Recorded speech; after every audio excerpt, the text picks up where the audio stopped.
આકાશવાણી ભુજ સમાચાર અશરફ નથવાણી વાંચે છે. નમસ્કાર.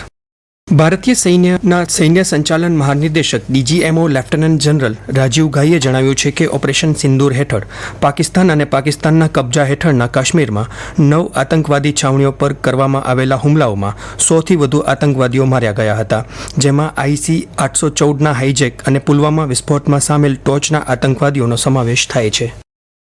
I have no doubt in my mind that we achieved total surprise, and those strikes across those 9 terror hubs left more than 100 terrorists killed, including high-value targets such as Yusuf Azhar, Abdul Malik Rauf and Mudassir Ahmed that were involved in the hijack of IC-814 and the Pulwama blast.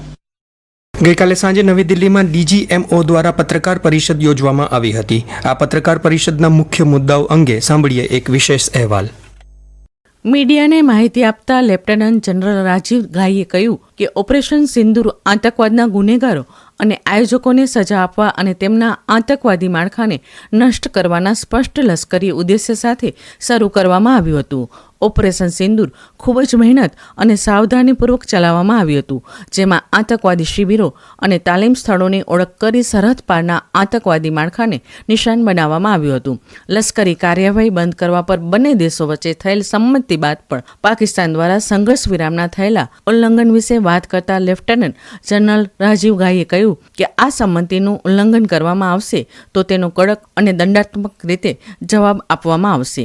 DGMOએ operation સિંદૂરમાં જીવ ગુમાવનારા સશસ્ત્ર દળોના 5 શહીદો અને નાગરિકોને શ્રદ્ધાંજલિ આપી હતી. તેમણે જણાવ્યું કે 7 થી 10 મે દરમિયાન નિયંત્રણ રેખા પર તોપખાના અને નાના હથિયારોથી ગોળીબાર થયો હતો, જેમાં લગભગ 35 થી 40 પાકિસ્તાની સૈન્યના જવાનો માર્યા ગયા હોવાના અહેવાલ છે. Director general air operations air marshal AK ભારતીએ કહ્યું કે વાયુસેનાએ પોતાના ઉદ્દેશ્યો પ્રાપ્ત કર્યા છે અને બધા પાયલટ્સ પાછા ફર્યા છે.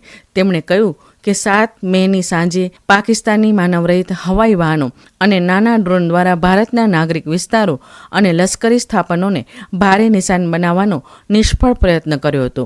એર માર્શલ ભારતીએ જણાવ્યું કે 8 મેની સાંજે પાકિસ્તાની માનવરહિત હવાઈ પ્રણાલીઓ અને ડ્રોન દ્વારા ભારતીય વાયુસેનાના અનેક ઠેકાણાઓ પર હુમલાઓ કરવામાં આવ્યા, જેમાં જમ્મુ, ઉધમપુર, પઠાણકોટ, અમૃતસર, બટિંડા, ડેલહાઉસી, જેસલમેર, નલિયા વગેરેનો સમાવેશ થાય છે. તાલીમ પામેલા ક્રૂએ હવાઈ સંરક્ષણ પ્રણાલીનો ઉપયોગ કરીને આ તમામ ડ્રોન્સને તોડી પાડી બિન અસરકારક બનાવ્યા હતા.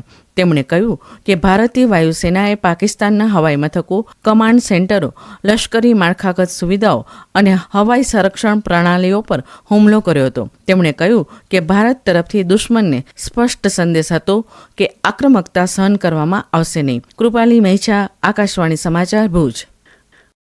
દરમિયાન પ્રધાનમંત્રી નરેન્દ્ર મોદીએ ગઈકાલે નવી દિલ્હીમાં તેમના નિવાસ સ્થાને ઉચ્ચ સ્તરીય બેઠક યોજી હતી. આ બેઠકમાં સંરક્ષણ મંત્રી રાજનાથસિંહ, વિદેશ મંત્રી S. જયશંકર, રાષ્ટ્રીય સુરક્ષા સલાહકાર અજીત ડોભાલ, સૈન્યના વડા જનરલ અનિલ ચૌહાણ, સેના પ્રમુખ જનરલ ઉપેન્દ્ર દ્વિવેદી, નૌકાદળના વડા એડમિરલ દિનેશ ત્રિપાઠી અને વાયુસેનાના વડા એર ચીફ માર્શલ અમરપ્રીત સિંહ ઉપસ્થિત રહ્યા હતા.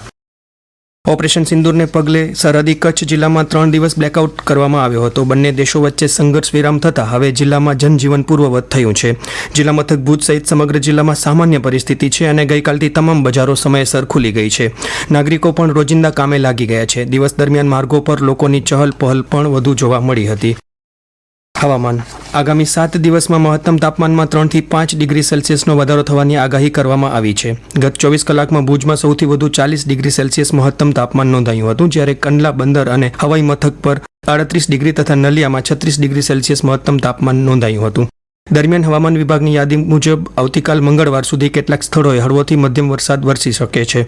બીજી તરફ ગઈકાલે દિવસ પર અસહ્ય ઉકળાટ બાદ સાંજે 5 વાગ્યાની આસપાસ જિલ્લાના વાતાવરણમાં અચાનક પલટો આવતા ભુજ, અંજાર, મુન્દ્રા સહિતના તાલુકાઓમાં કમોસમી વરસાદ નોંધાયો હતો. વરસાદના પગલે વાતાવરણમાં ઠંડક પ્રસરી જવા પામી હતી. આ સાથે સમાચાર બુલેટિન પૂરું થયું. નમસ્કાર.